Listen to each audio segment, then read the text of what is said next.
Terima kasih atas waktu yang diberikan kepada saya.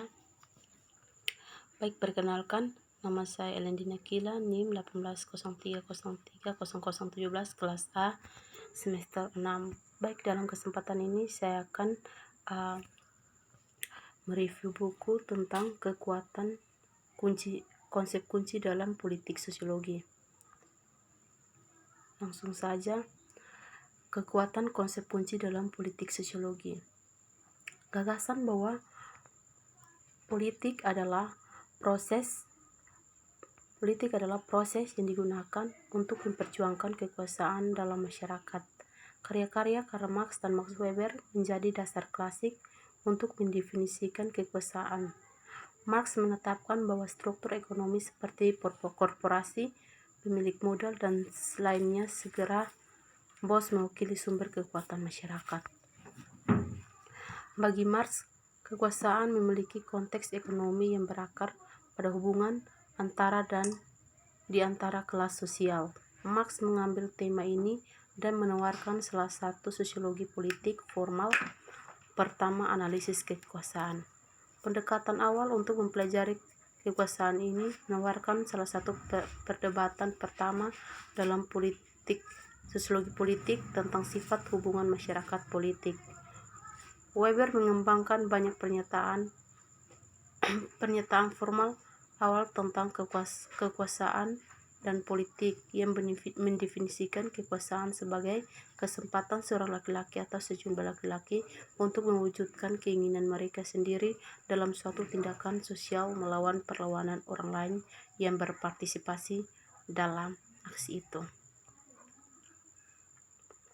Menurut Hindes, pada tahun 1996, kekuasaan secara historis digambarkan sebagai jenis kapasitas, baik tindakan atau kewajiban. Dia berpendapat bahwa tindakan dan kewajiban adalah pusat dari kekuasaan, peran, bermain, dan proses politik. Metafora yang digunakan untuk memahami kekuatan sebagai asal dari kapasitas ilmu fisika. Lewis Coser pada tahun 1966 mendefinisikan sosiologi politik sebagai cabang sosiologi yang berkaitan dengan sebab dan akibat sosial distribusi kekuasaan yang diberikan dalam atau antara masyarakat dan dengan sosial dan konflik politik yang menyebabkan perubahan alokasi kekuasaan. Sosiologi politik dengan demikian dalam orientasi yang paling mendasar berfokus pada dua elemen, yaitu yang pertama kekuasaan dan yang kedua adalah konflik.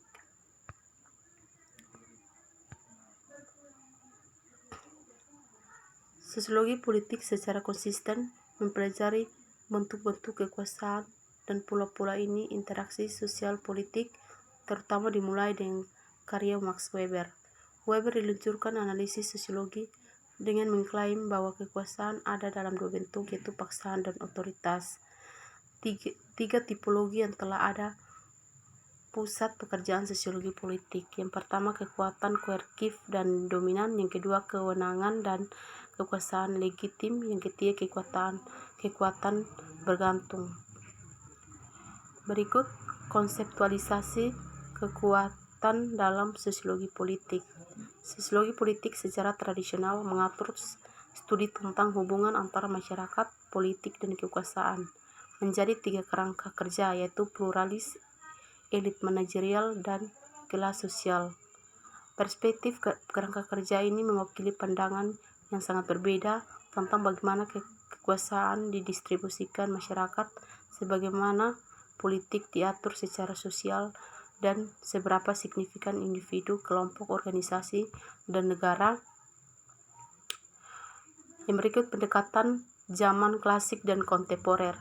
Salah satu studi paling awal tentang politik di Amerika Serikat membawa perhatian dengan cara yang unik pada sifat sosial bagaimana kekuasaan dibentuk di republik yang baru dibuat. Berikut pendekatan elit atau manajerial klasik dan kontemporer. Kontribusi Weber pada kerangka manajerial elit mungkin yang paling signifikan, atau menurut Pareto pada tahun 1935 menggambarkan munculnya masyarakat Italia dan masyarakat Eropa dalam hal ini sebagaimana dibuat hingga elit dan massa. Revolusi menggambarkan elit sebagai yang terdiri dari lapisan lingkaran keanggotaannya sendiri dengan kontrol puncak kekuasaan yang didasarkan pada pertarungan antara berbagai substrata elit.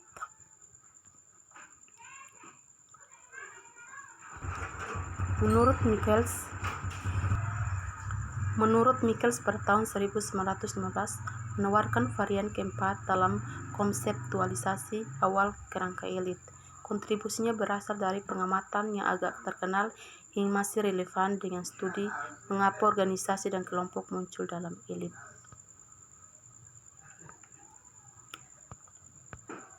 Yang berikut pendekatan kelas klasik dan kontemporer. Totalitas hubungan produksi ini merupakan struktur ekonomi masyarakat. Itu fondasinya nyata, di mana superstruktur hukum dan politik muncul dan sesuai dengan bentuk-bentuk kesadaran sosial tertentu. Cara produksi kehidupan menentukan karakter umum dari proses sosial, politik, dan spiritual kehidupan. Baik, sekian dan terima kasih.